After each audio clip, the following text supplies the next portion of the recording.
Welcome to the Fat Emperor podcast. I'm your host, Ivor Cummins. Hey guys, metabolic health again today, and a very special subject that's close to my heart. So many times in the past, I've highlighted the importance or the dangers of high iron, serum ferritin in a blood test, and it indicates metabolic disease, metabolic syndrome, insulin resistance, and all those terrible things. But today we're going to talk to a lady, Lisa Emerson, who had a profound issue that affected her for many years relating to low iron. So low iron is also a huge problem and massively underdiagnosed. So great to see you, Lisa, and talk about this key issue, I think affecting women more than men usually. Yes, it's great to be here, Ivor. Thank you so much. Yeah, it's one of those issues that is, as you said, horribly underdiagnosed and is extremely common. Possibly 3 billion people are affected, and it knows no socioeconomic or nationality bounds. It happens in every country there is. Yeah, for sure. And again, as I mentioned there in the intro, most of my work has been on high iron and iron loading. But interestingly, hemochromatosis, which is known as the Irish disease because we have 4 times as much of it. I think we have around 2% of people, and that's high iron loading. But the interesting thing is, iron was so important in our diet that we now have people who are hyper absorbers who just get way too much iron. But the importance in the diet is clear. So you can easily also end up too low, which is a major problem. And my own wife is affected, but I'm going to hold back on that now. And maybe we could tell your story first as to kind of what happened to you all the way through to discovering what the problem was. Right. So as you said with the hyper iron, hyperferritinemia, that's a problem more often now with metabolic syndrome and diabetes and long-term kidney dialysis and that sort of thing. But in the general population, that generally occurs more in men, maybe 1%, but apparently in Ireland, 2%. So that is something to watch for entirely. So yes, hypoferritinemia that doesn't have any complications with it, or just low iron or low serum iron, is a very common problem, but it's horribly underdiagnosed. So I have a whole story, but at the end, no doctors were able to figure it out. So it started out with me in my mid to late teens, just being very, very, very tired all the time. And, you always make excuses as to why you're tired. You have stuff going on and, school activities, other activities. I was very active in every way back then. And so I slept a lot and I didn't have time to sleep. And then other things happened where I just had no motivation. And some other related things with riboflavin that I won't get into right now, but it has a synergistic effect sometimes. And so as I got older, it sort of stayed the same. I had depression, some arthritis, some carpal tunnel, things like that. No big deal. At least I thought it was no big deal because everybody has these problems, right? It's so common that why complain? There's no point. It's normal, the normal human condition. And so when I got older, I started a charity job that was very high intensive type exercise because I was running around outside with a Major League Baseball outfit. So I was doing charity work there. And, as the months went by, I started getting extremely tired. And I mean, I was, was chronically sort of fatigued before, but I got to the point where there were days where I couldn't stay awake for more than 5 to 10 minutes at a time. It was incredible. And people were like, oh, well, you just need to get some sunshine, or like they don't understand the depth of the problem. And I started having major sinus issues. I've never had a sinus infection, but the allergy type sinus issues kept me just crazy all the time. It was like a war zone up in there. I started to get extremely painful, just pain in every part of my body. At some points, the pain would shift to different locations after a few minutes or a few hours. It was absolutely bizarre. Um, I was easily bruising, but I wasn't anemic, so no big deal, right? I was sweating like a pig, just walking around outdoors. It didn't matter the temperature. It was just sweat was pouring off of me. I was flushed. My heart started doing weird things. So I remember when I was little, the first time my heart skipped a beat. And apparently that's not normal, but I just assumed it was normal. Uh, and you know, every once in a while it would skip a beat, and I didn't think anything of it. Well, when I got to this position, I was a few years ago, it had started skipping 2 beats at a time. And then it got where it got really bad, it skipped 3 beats at a time. And then at the height of this whole thing, 4 beats at a time. And I can tell you, nothing is more unsettling than feeling the blood settle in your body and you trying to Google really quick how to do CPR on yourself. And I was so exhausted that it's hard to walk. I thought, well, if I could at least crawl to the front door and open it, the paramedics could get to me. I mean, it was kind of insane. I had blood pressure spikes and dips. I was often had low blood pressure. I had temperature spikes. So my normal running temperature is about 96.8. And I know when I get to 99 because I feel like I'm under a heat lamp, and it's just uncomfortable. And any sort of stress would trigger it more. So I would get to the point where I would have massive changes and fluctuations, to the point I went to the ER once because I thought I might be having a heart attack or a thyroid storm, for instance. I had, you know, it got to the point where I assumed I had a thyroid issue. So I went to the doctor, local GP, and I asked for, you know, some workup and a thyroid test, and she refused, a thyroid ultrasound rather. She refused that, and I thought, okay. So I kind of fought for that for a little bit because that's one of the things to rule out. It's not a complicated test. It's not invasive or anything. And had to fight for that. My thyroid's actually fine. My TSH was raised, which goes along with this condition because it is often misdiagnosed as hypothyroidism, and it causes hypothyroidism. So loads of people out there walking around on thyroid meds who just have iron deficiency. I got to the point where the pain in my body became fibromyalgia. And you know, if you've never had fibromyalgia, you're just like, oh, whatever, it's pain. No, every cell of your body is screaming, and there's nothing you can do to curb the pain. Drinking took the edge off. There is no other medication I could take to even get it down any. I was curled in a fetal position for a day or two, just crying because there's nothing to do about it. It takes a lot out of you. You can't get anything done. I had a little bit of depression growing up, but it got to the point where it was suicidal depression, which I never thought I would be in that condition. I had pseudobulbar effect where I would, you know, just start crying for no reason. I'd be like, oh, I feel fine, but I'm crying, and I don't know why. I ended up getting bipolar, and you know, you hear about bipolar and it doesn't get better as you get older. Well, a lot of the times it's just iron dysregulation. And I had manic, I didn't know when it would hit. I would have days like that, or I would go for weeks. I couldn't ever tell, and then it would dip again, and then I would get depressed. It was just very, very crazy. A little bit of muscle twitching. I thought, oh, well, I'll just increase the potassium and magnesium in my diet, which it turns out if you do things like that, it can affect iron metabolism also. Not always the best way to go. And I have to look at a cheat sheet here to even remember all my symptoms because they are so incredibly intense. I remember for the longest time, a year, I felt like somebody was choking me. And by the time it got really bad, it felt like somebody had a boot on my throat and just pressing down. It was hard to breathe. It was hard to swallow. And otherwise, for my heart, I had palpitations, and I had the arrhythmia, but palpitations and chest pain.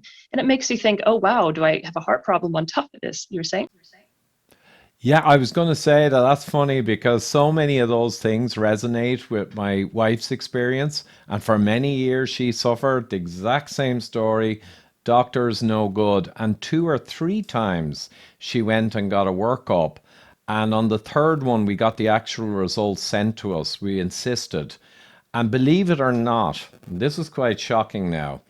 The lab workup with all of the different measures, Even the computer recognized the iron deficiency because there was an asterisk marked on the ferritin that should be 12 to 300, say, and she was 8, I think. And the computer pointed it out. But the doctor for that report says, no, we didn't find anything. So that's how bad it is, even when the computer that prints it out can point it out for you. But you know, you said there the depression, the mental anxiety. My wife had these kind of anxiety attacks, exhaustion, even walking up a small hill to school, general exhaustion, not the fibromyalgia, but the fainting spells, the blood pressure variability and low blood pressure, and many others you mentioned. I think it was less severe, but it was debilitating. And the difference when she got the iron compound, and it's not easy to absorb, so I think you have to really take the supplements and keep at them, and it takes time to build. But the dramatic difference when it was resolved was extraordinary. Absolutely. And it happens so frequently. Yeah, I couldn't climb a flight of stairs without, ugh, I couldn't make Yeah, walk that up the hill. It was exhausting. I felt ridiculous because I'm in my 30s. I shouldn't be having this problem, right?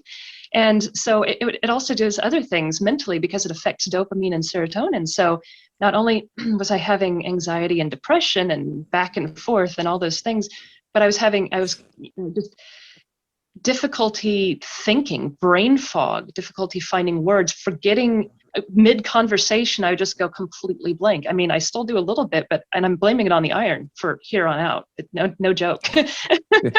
But it was well, all part of that. Yeah. And so some people get tinnitus and vertigo. I never had that. But yeah, it's just irritability, even panic attacks, like you said.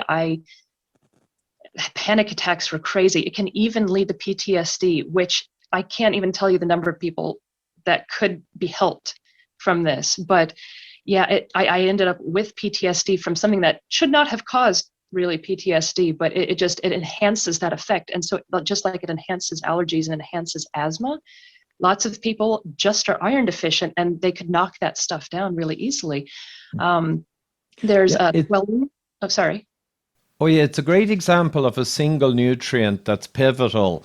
That when you withdraw it from the human machine, it's not just one particular problem that will arise, and you say, "Oh, that's iron deficiency," your hands are reddening, or whatever.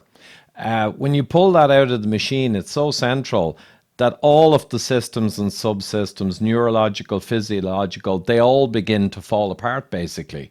And you get these myriad different symptoms. And sadly, the doctors can't hone in on it because their education, and my own daughter's in second year med school now, and it's just missing all about insulin, insulin resistance, what we just described, vitamins and minerals is skated over cursory fashion. So the doctors all come out in the last 30 years from their education and they're not given the most important stuff of all. It's mostly pharmacological stuff. Oh, yeah, you got this problem? This drug works. It's funny how that the system has fallen apart in medicine from the old school doctors, many of whom, I guess, 50 years ago, the really experienced old MDs and family doctors, they probably would have been much more aware of this, I would say, decades ago. Oh yeah, and it's regulation with B2 and B6 and vitamin A. All those are very important. And by the end of the 60s, they had kind of just stopped publishing about it. Everybody kind of knew everything, but that's when it all sort of fell apart and home visits even went down. And so we got to the point where it was more government institutionalized medicine versus actually treating the patient. So and by treating, I mean fixing a problem versus just putting a Band-Aid patch on it with a medication that could be monetized. So yeah, and there's so many other problems. Like if it's long-standing iron deficiency, you can even have esophageal webbing. And so not only is it just difficult to swallow from the edema, but you can actually have physical interruption from that. Some people have stinging tongue. Some people, like I do, have globus, get just little or pressure there. Dry mouth. How many cases of dry mouth? Yeah, and you're knocking even more of them out of the park here because I remember now, my wife during way back in that period, it's years ago. I've just remembered she had a perception and a worry about her swallowing and her esophagus, and it was a bit of a worry, maybe it's cancer kind of thing. But she was also a bit paranoid at the time because of the iron deficiency. But she actually went in and got endoscopy and went through the whole procedure and everything. And I said, look, I'm sure you don't have a problem. But so she also had that one manifestation. And I recall the sign, you mentioned sinus. That too. She had terrible problems with sinus. She was getting steam and she was getting these washes, and all of it related back to something that neither we nor the doctors, sadly, had a clue about. It's so crazy how many symptoms it can affect, 180 different metabolic things, going on in the body. Iron can just independently, and if it's not a cofactor for something, vitamin B2 is a cofactor for it. So I mean, they all work together. But yeah, I didn't mean to laugh when you said that she thought she might have cancer, but I laughed because that's exactly what I thought. I was like, what could this possibly be? And I say that and people laugh. And I'm like, yeah, but it wasn't funny at the time. Mm. So some people actually have heartburn from it, and nausea, and um, loss of appetite. The really crazy thing that happened to me that just, it was hard to believe. And I went through it. When I got to the point where everything was getting particularly bad, well, actually before then I ended up, this was actually I ended up suffering with this like 4 or 5 years. Nobody could figure it out. But the beginning of it was I gained 10 kilos, 22 pounds in 10 days. Can you imagine going up Ooh. a dress size every couple of days, Um, And was some of that water retention or some rapid kind of thing? That's mad amount, isn't it? I did not change my diet at all. I had been low carb since 2009, 2010. And so I didn't have any reason to bulk up in that fashion in any way. Mm. Not that that would be normal for any, in any case. But yeah, I broke the laws of thermodynamics, gaining the weight and keeping the weight because I got chubby. I mean, 22 pounds doesn't sound like a lot to people that have, huge weight gain. But if you're used to being the exact same weight your entire life, and suddenly overnight you gain 22 pounds, you feel heavy and you're already exhausted. You're already having to carry your own weight around, and it's just miserable. And so I went ketogenic to see if that would help get rid of the weight, because I thought, clearly it's just a normal problem everybody has. And so that did absolutely nothing. So I did that for a month, nothing. I went carnivore keto for a month, nothing. I went carnivore keto restricted calorie down to 0 to 400 calories a day for a couple weeks to see if anything would happen. I did not lose 1 pound. I broke the laws of thermodynamics. It makes no sense. You wouldn't believe me if I can't, people are listening to this going, she's nuts, she's making it up. But I can't explain it for the life of me, Yeah. but that's what happened. And so not happens to everybody. Some people, my grandmother and my great grandmother had the opposite problem. And by the way, yes, it's a little bit genetic, that they ended up going skeletal. And they had many of the same things, but they went skeletal instead of gained weight. And so I was just super mentally I would have rather lost the weight than gained it, but it was what it was. And so I went to the doctor, and I'll get to that in a minute, the whole doctor thing. That was like you were saying with her doctors. It was very exciting. But the other thing I wanted to mention is sleep disturbances, lots of sleep disturbances. So I would be exhausted, and so I could fall asleep, but then I couldn't stay asleep. Or I was exhausted, but I had insomnia. It was either one or the other. And I couldn't get it figured out. Nothing I tried would help. So more drinking in order to go to sleep. It was not a good cycle. And so I would, if I woke up, sometimes as it got progressively worse, I would wake up, and then the next week I would wake up stretching. It was very strange. I would need to stretch, and then the next week I'd woke up mid stretch and just boxing almost. It was very weird, and I can't really explain it. There's also sometimes people get an increased type viral infection thing going on, like more susceptibility to flu-like illnesses or cold sores, things like that. Mm. Sometimes inexplicable glucose fluctuations. And this, and including B2, can affect both blood pressure and lipids. So that's another fun thing to watch out for that most people don't know about.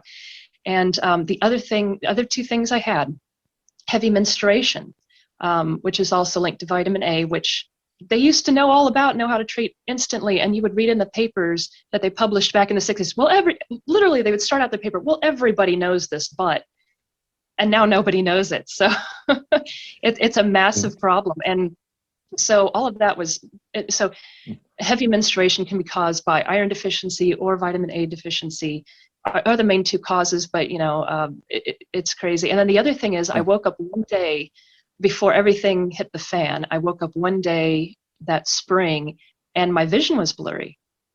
And you're thinking, well, diabetic stuff, it can make your vision go blurry and back to normal and things like that. No, my vision went blurry and it stayed blurry. And that was a problem because I had blepharitis, which is the inflammation of the eyelids when I was in my early 20s. And it was when I had started using eyeshadow. And I thought, oh, well, I'm just allergic to the eyeshadow. And so I never used eyeshadow for the longest time, and found out that was B2 related. It increases staph infections. Anyway. Yeah. So, I mean, there's just myriad. Yeah. Once you pull out a few central kind of linchpins of the machine, the human machine, everything just falls apart in so many different ways. And I mean, that description there, just on the weight gain as well, I'm guessing with cutting down all of the calories and everything, your basal metabolic rate, your system must have crashed really low, burning like next to no energy and giving you no energy. And then the heavy menstruation, well, that's catastrophic, self-reinforcing feedback loop, like insulin resistance is. More insulin, more resistance, body releases more insulin. But if you get heavy periods, you're going to lose even more iron. And you're gonna spiral into an absolute disaster. And that was, yeah. Absolutely. And yeah, and the body does have one feedback mechanism for that in women, but it doesn't really, yeah, if it's not working, it's not working, and it's going to be bad. And so, yeah, and some people actually lose color vision. It's crazy. Other people see visual disturbances like things zigzagging in their periphery. I didn't have that. I don't know what I'd do if I lost color vision. That would have been crazy. My synesthesia, which I could go into another time, but seeing sounds and things like that, that all was sort of muted. And I never really paid attention to it until I fixed my iron and everything came back after a few months. It was incredible. So yes, it just take one thing out and it can change your entire body. And I had, so yeah, back to the doctor situation. I went to like 3 GPs. Nobody had any idea. And the first one I went to, I didn't think to ask for my test results because clearly the doctor knows what they're doing. No, do not assume the doctor knows what they are doing. You have to be involved with your own medical care, especially if it's a complicated situation that in the end may not be complicated, but it's just not well known and or known how to fix it. So, yeah, and I went to I'm sorry. Yeah, I'd say it's not really a criticism, it's just a reality. The doctor will pick up on the kind of straightforward stuff, particularly things that you can apply a medication to.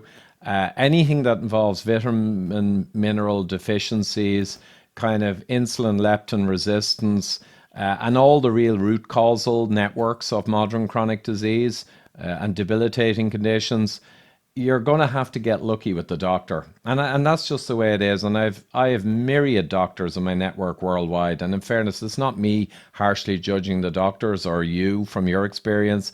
The hundreds of doctors and even professors in my network of low carb, keto and all this stuff, they all acknowledge the same problem, what we just said. It's just the way it is. And it's 30 or 40 years of kind of pharma-funded medical education and continued medical education credits.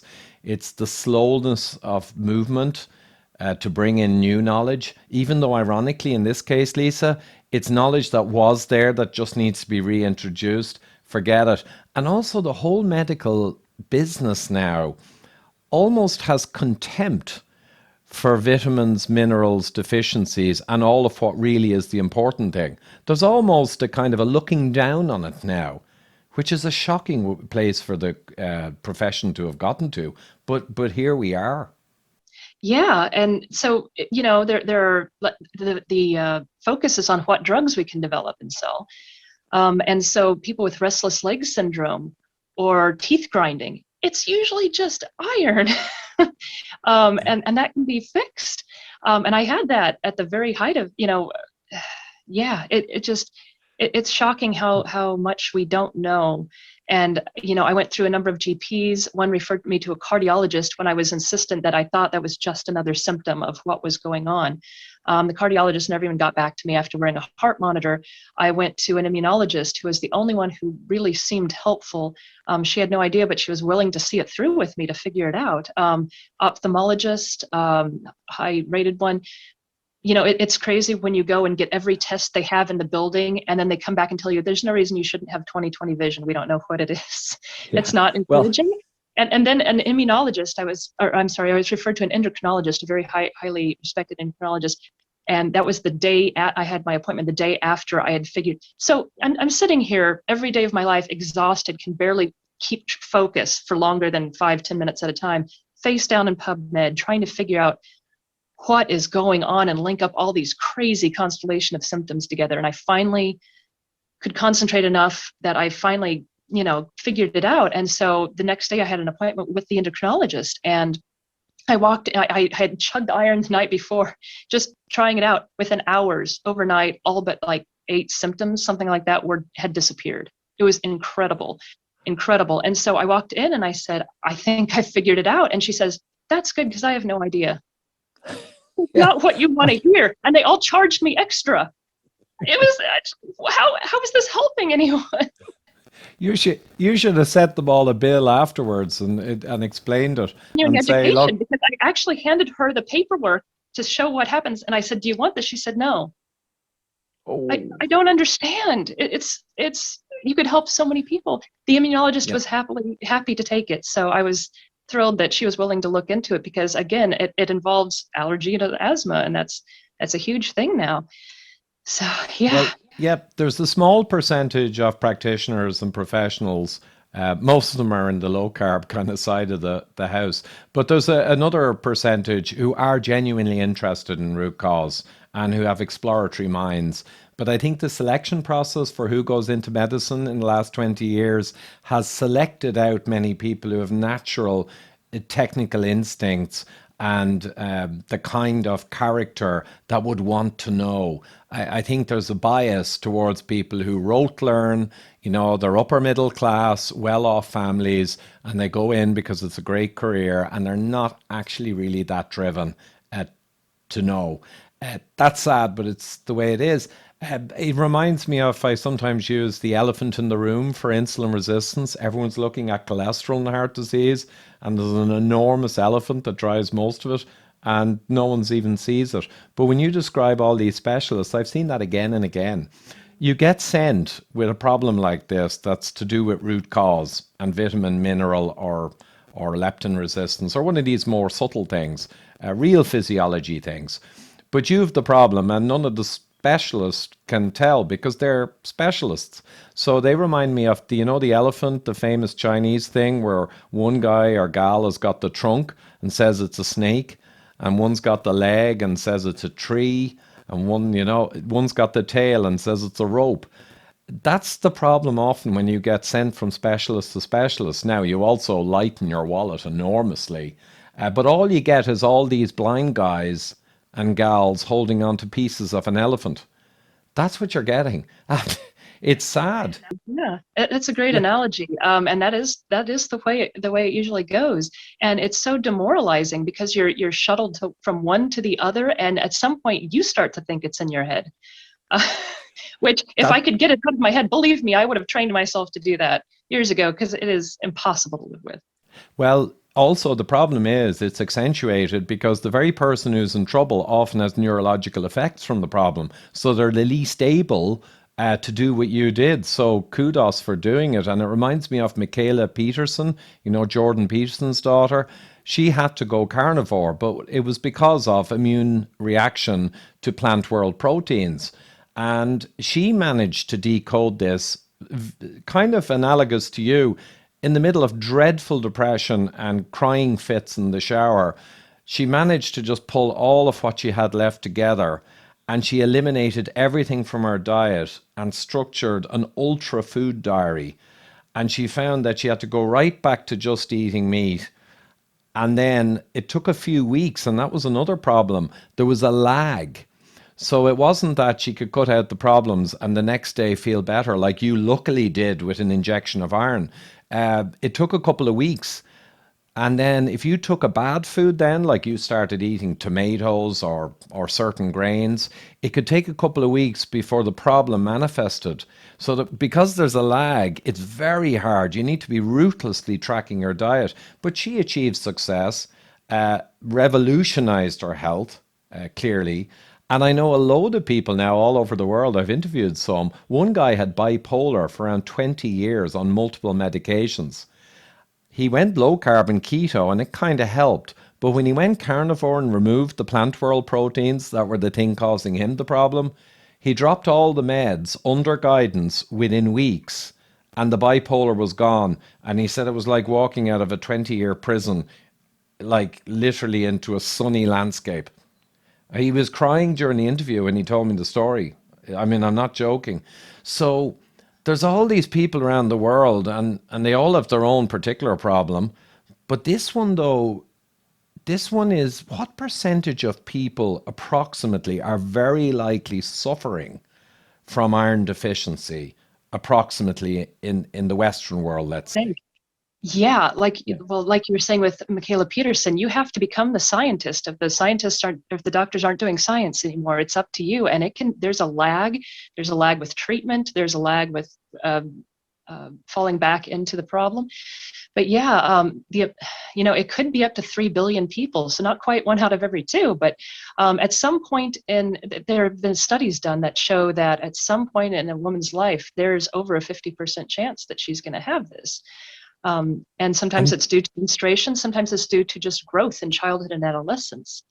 And so many kids go by the wayside. And behavioral problems can happen, cognitive problems can happen, and all of that can even with birth, which preeclampsia and high birth weight and low birth, all the things are related to that. But if there's low iron in childhood, it can go all the way to adolescence, even if just from having it low to begin with. It's insane.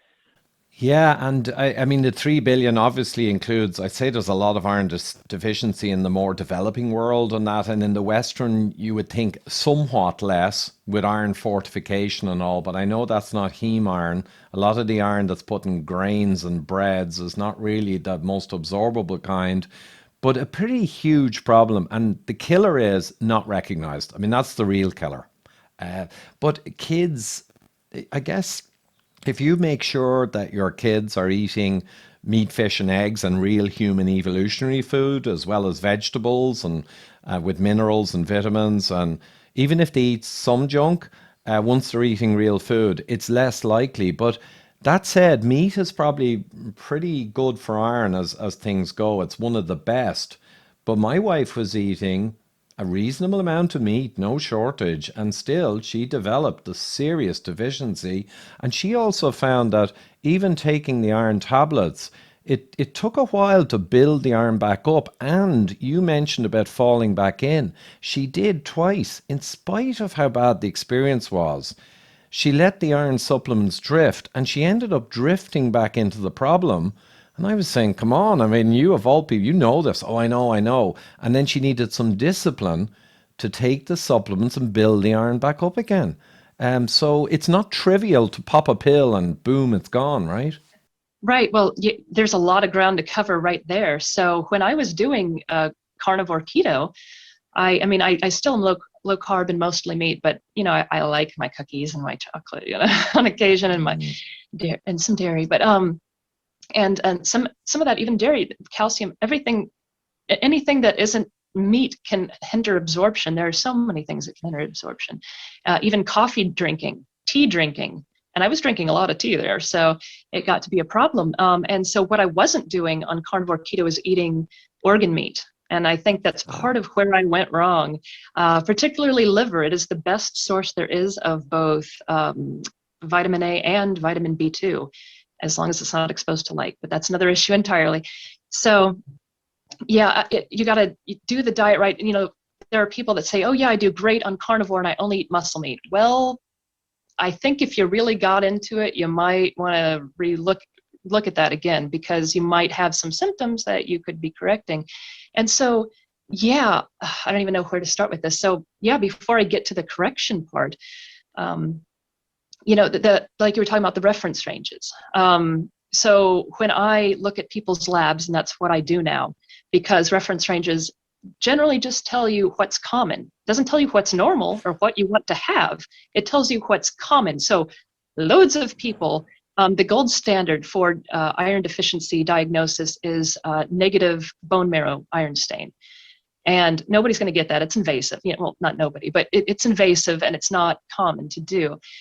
And so there are people, I mean, if you get down to like 40, 50, you could have a negative iron stain even if you're eating plenty of meat. There are people with negative stains at 100. It just depends on what you're doing. And I know there are people that aren't into, that don't have a wide range of understanding of the iron issue, and they think, oh, anything over 100 is hyperferritinemia, you know, for ferritin. And so it gets dicey because everybody is so individual about this, and it does depend on what you've eaten for decades before this has happened.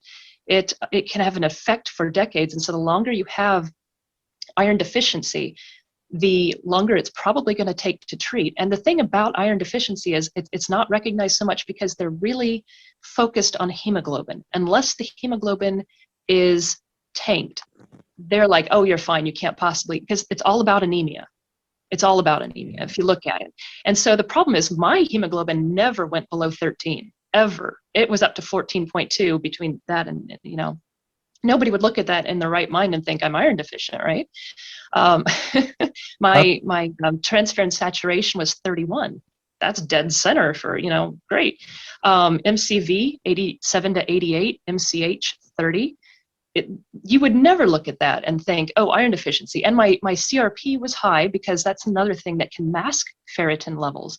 So especially with metabolic syndrome, most people are walking on with higher ferritin. Well, yeah, you want to keep the ferritin lower, but it's not because of the iron issue, it's because of the metabolic syndrome issue.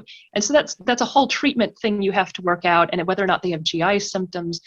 And yeah, I'll let you talk because there's so much. Oh, no, that's perfect. I'll just parse it out a little. So the ferritin, low ferritin is the kind of classic one that indicates low iron. Yours, though, was that showing up particularly low or not so much? On Way a back. really good day, it was 21. Yay. Okay, so it's low, Right. relatively. Right. Well, And I was feeling really good, and I had stopped eating for 3 days. And I was feeling relatively, which is not the way you want to go about this. And so I was like, yay, 21. Who knows what did that? But my CRP was high, and the iron deficiency, it's unusual, but my iron deficiency itself was causing the inflammation. Who knew? Exactly. So people got to be really careful here, because often you got this bimodal kind of, you've got these hyperbolic effects where, so high ferritin may indicate metabolic syndrome. It's the iron loading issue of metabolic disease. So that's fine. But equally, we have guys who are super healthy with zero calcium scores who come in with 600 ferritin. So the uneducated would look and say, oh my God, 600 ferritin, that's got to be a problem. Well, no, there are quite a lot of people out there who are super healthy, and genetically or whatever reason, they run a high ferritin, but it's not the one that means they're in trouble. But likewise, on the low end, there's people with relatively low ferritin who may actually be okay and are not kind of low iron issue. But generally, low iron will indicate that in ferritin. Ferritin is probably, it's fallible, but it's a reasonable good guide. Like my wife was 9, I think, and you were maybe at 20 at one stage. It's very low end. If it's very low end, you got to check all the other measures and check your symptoms and get a proper test. It's a flag, really, isn't it? The ferritin being low. That's the thing is, if it's low, it's low. Nothing's going to mask that. If it's high, that's where it gets complicated. And of course, the reference ranges can go anywhere from 12 to 300. It's ridiculous. You have to do it by symptoms and by diet and by what else is going, confounding variables of just what's going on with health. So, with me, my GGT was 15. I mean, my leptin was 5.9. My insulin, when I went super low calorie, was 1.4. My HOMA-IR was 0.263. I mean, it could have been running 3, 4, 5, but so it's not that I had metabolic syndrome by any stretch of the imagination. I would have, and there are, for everybody walking around out there with anemia, there are 2, 3, 4, 5 people walking around who will never ever have anemia, but will be iron deficient, and they will have worse symptoms and more varied symptoms than people with anemia. That's the kind of confusing part of this. And so, and the longer it goes on, because it's not going to be diagnosed, it's going to get worse. And chronic implications then, though you had them from a relatively young age and they just worsened and worsened, other people may have the problem and it's only in their 40s it begins to really impact them. And then sadly, they could spend the next 10 or 20 years descending into a kind of a hell of any or all of these symptoms you described. And basically the medical system almost certainly will not be able to help them at all. Now, my wife got, I think there's a particular form of iron in tablet form that's absorbable, though I know they can actually do injections in extreme case. I forget what the name of the compound was, but it was meant to be easier on the stomach, more absorbable. But anything around that for iron tablets or favored ways of bringing your iron back up for people who do their own science, perceive they have got some of these symptoms, check their labs and want to address it. Yeah, like I usually tell people, get an entire iron I can't even talk now, iron panel and get ferritin with it, and then get your results back and then ignore the reference ranges. So have somebody look at it who knows what they're doing. Because, in metabolic syndrome especially, it will drive down serum iron. So you'll get siderapenia instead of hypoferritinemia. So that will go a little bit wonky. And there are other cases where you can really suss out the details with the transferrin saturation and things like that. So yeah, get somebody who knows what they're doing to look at it to make sure that it is what it should be and something isn't horribly off. And so I always like to get a CRP as well, just to make sure that that's not interfering. Inflammation isn't interfering directly with the ferritin if it's on the high end. And so, yes, as far as treatment is concerned, I always tell people, don't listen to what I'm saying and then immediately go pop iron, because you could possibly make yourself worse. There are people out there with hyperferritinemia with some of these symptoms. The last thing you want is more iron if you're iron overloaded. So definitely get your labs done. That's very important. And then as far as treatment, it used to be there were terrible formulations as far as intravenous was concerned, and it would cause many issues, including anaphylaxis.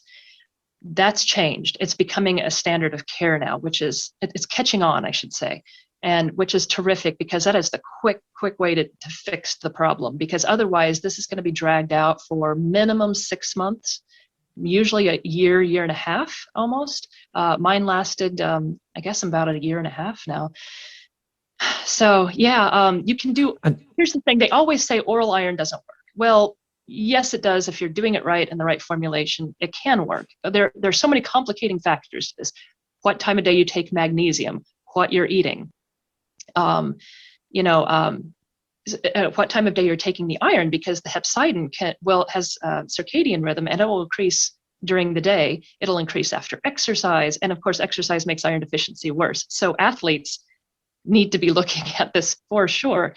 And you mentioned, hepcidin there, and that's very important, in terms of regulating, managing the absorbance of iron, how it gets utilized. And I actually remember something from way back. I specialized mainly in vascular disease, atherosclerosis, and there's a very interesting quirk that hemochromatosis patients with super iron overload, you would expect to accelerate atherosclerosis, but it tends not to.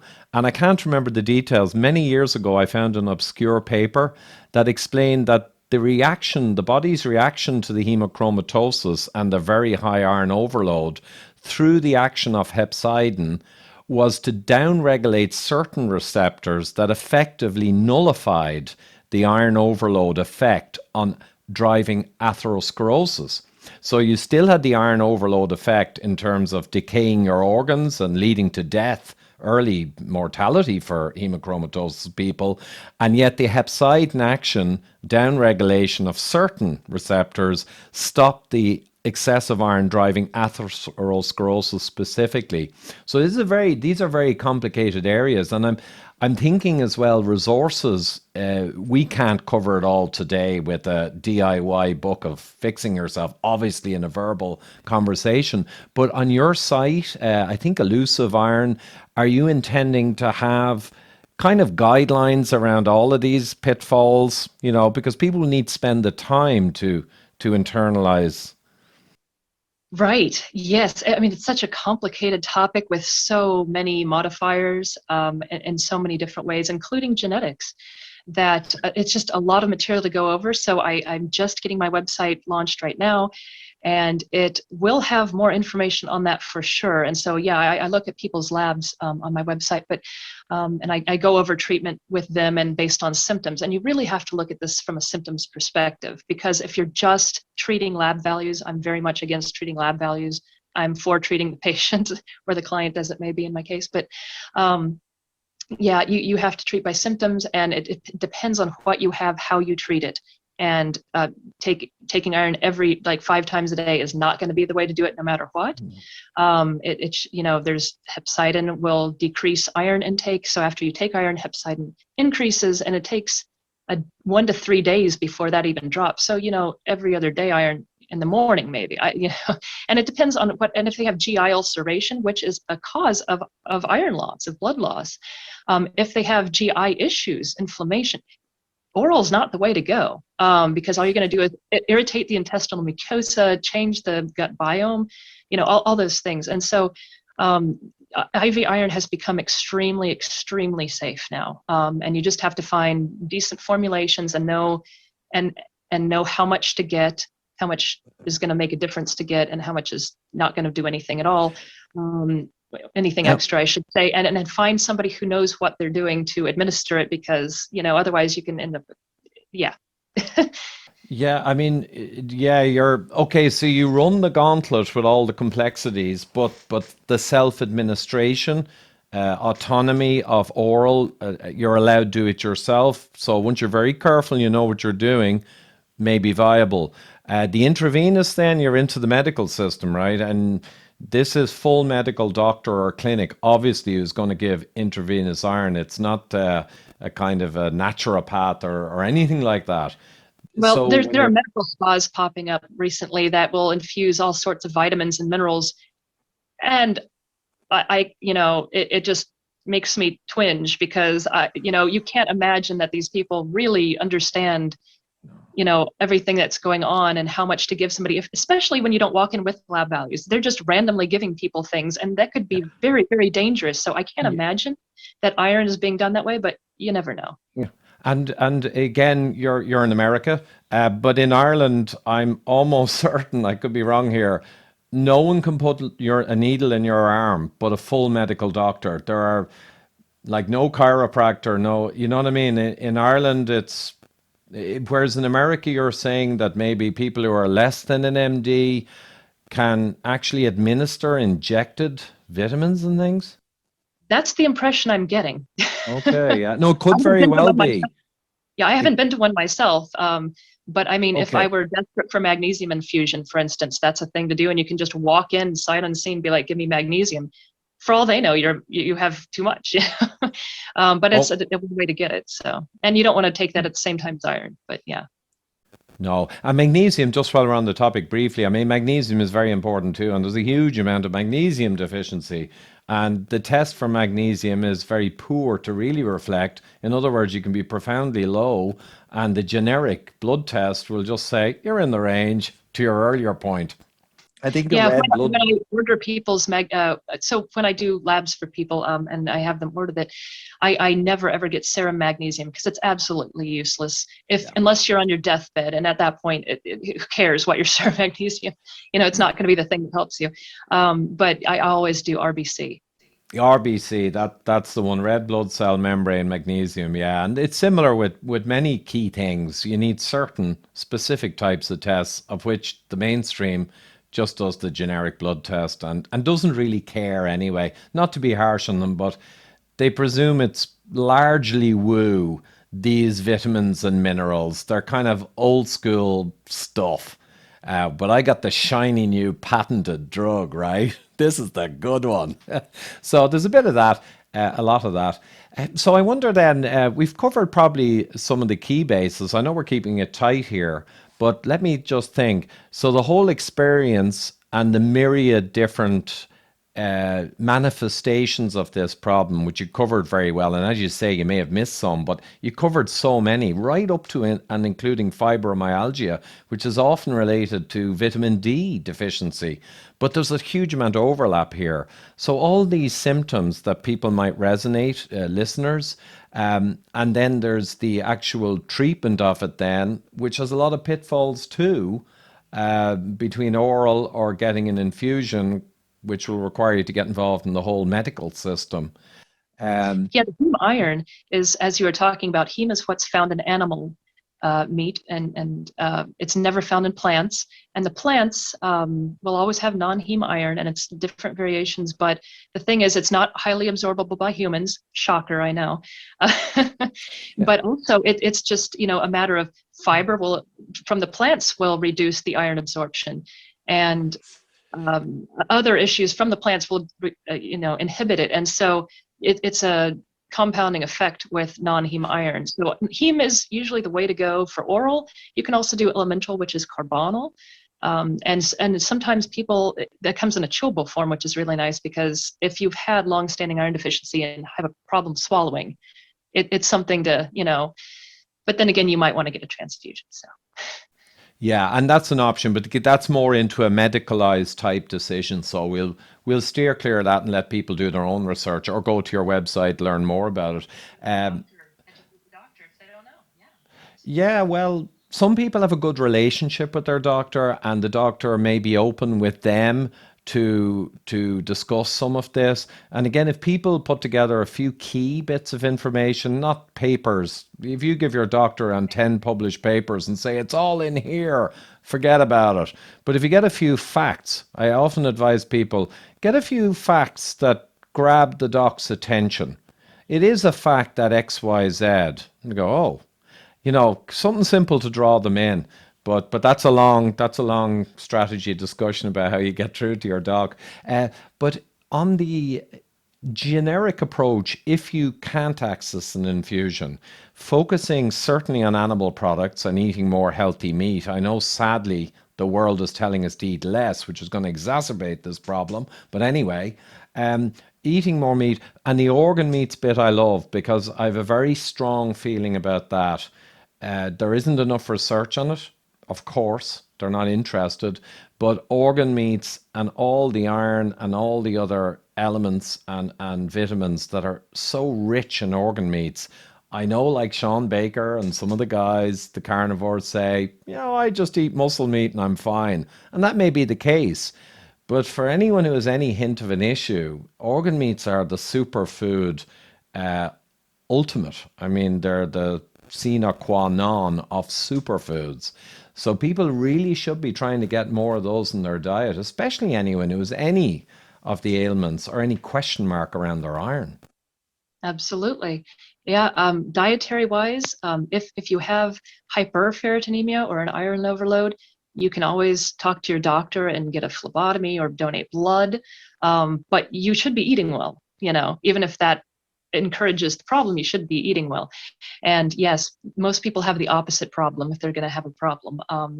Men, women, children, it's usually women and children, but there are plenty of men with the same problem, long-standing issues, including just arthritis for no reason, and suddenly it can go away. It's pretty magical. But yeah, you just got to know what you're dealing with, if it's too much or too little, because depression can happen at both ends of the spectrum, all sorts of things. So yeah, it's go get yourself checked out, go have somebody review it, go have your doctor review it, get some information, and then try to figure out what to do about it if you think there is a problem. Excellent, Lisa. And, we'll have the link to your website anyway, but I think over time, you'll be adding more and more information, self-help information, and this service of support, which is fantastic. P.D. Mangan is another guy, but he was more the high iron. He wrote the book Dumping Iron. I interviewed him last year or two ago. I think I must interview him again. He's a good buddy. But again, he was focused mainly on the problem, metabolic syndrome, high iron, etc. And on the organ meats now, I'm working with someone in New Zealand, actually. I did a pod a few weeks ago, Warren Matthews, and he's developed an organ meat supplement product directly from freeze-dried organ meats, New Zealand sheep. So that's also an idea, because I know some people, they're not crazy about cooking. You gotta cook organ meats well to make them palatable in general. Yeah, and that's the other side of things. You don't want to overcook, because that will destroy for instance, other things, but that are needed for iron absorption and metabolism. But yeah, that I need to get me some of that product because Yeah. cooking liver is not my idea of a fun time. I usually go down the street to the French market and have them do the pate for me so that it's pleasant. I enjoy it very much, and I look forward to it now, which is crazy because never in my life did I think I would ever be able to tolerate the taste, let alone the smell. So it's great now. Yeah. Yeah, that is often I think is Sally, I forget her second name, in the Weston Price Foundation. Her route to kind of liver was pate, because she just couldn't handle the idea of the actual cooked liver. Whereas the pate is kind of, it dampens it down, shall we say. It makes it more palatable. So that's an option. But certainly, yeah, organ meats, love it. So I think we can circle to a close on that, Lisa. Excellent conversation. And I think this is all about getting the concept, the conceit, the idea out to people, to open up their minds to, so this whole massive area of problem that most people don't recognize, most doctors don't recognize. But then it really is up to the people taking our conversation, learning from it, to go further and explore. That's just the required step. And anyone who's suffering from anything like my wife did, or anything like you did, there's a massive motivation, there should be, to at least spend several more hours and research, get your answers, and then take action. The incentive is huge, massive. It's life changing. It is absolutely overnight life changing. And I can't thank you enough for having me here today and to, raise awareness about this, because it's a huge problem and I just want people to feel better. Excellent, Lisa. And same as I'm working many, many years trying to get population health up, and it ain't easy when you're up against big food and big pharma, but it's a labor of love. So super stuff, Lisa. Great to talk to you. And we'll put the links to your website and all the other stuff down below when we get this out. Thank you so much, Ivor. You're terrific. You too. Thanks a lot, Lisa. Bye now. Bye. And just a reminder that I do need support to continue putting together all of this content. And at patreon.com/Ivor Cummins, or for PayPal, please see the description below this video or the pinned comment, and you can do a one-off or a monthly support. So I'd really appreciate that, guys, and keep me getting the science out there and countering perhaps the more biased corporate type science. Thank you.